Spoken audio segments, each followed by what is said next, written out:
Dimanche 30 octobre, les électeurs ivoiriens étaient appelés à se prononcer en faveur du oui ou du non pour une nouvelle constitution.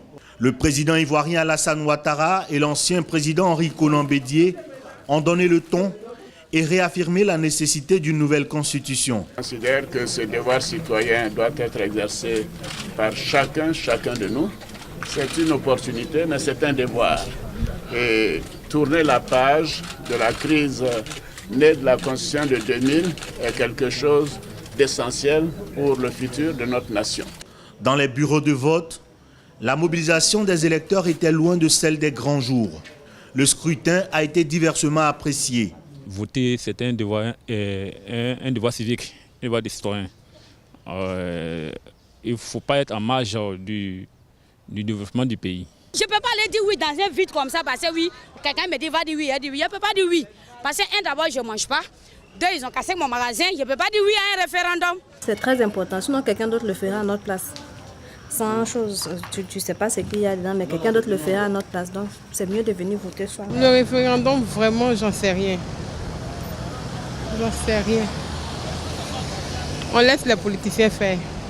Selon les autorités ivoiriennes, le vote s'est déroulé dans le calme, malgré quelques incidents enregistrés dans des bureaux de vote à Yopougon et dans d'autres localités du pays.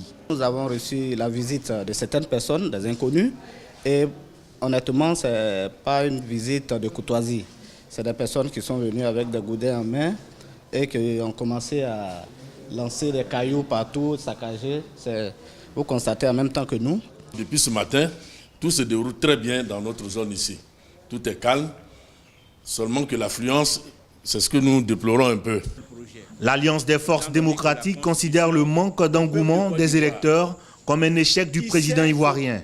Les Ivoiriens massivement lui ont infligé un cinglant désaveu. Il lui appartient, sur la base de ces résultats, d'en tirer les conclusions, d'en tirer les conséquences. Pour l'heure, la commission électorale indépendante n'a communiqué aucun résultat. Le taux de participation à ce référendum du 30 octobre en Côte d'Ivoire va pendant longtemps alimenter les discussions. Manque d'information des populations, désaffection de la classe politique, appel au boycott de l'opposition. Chacun ira de son analyse.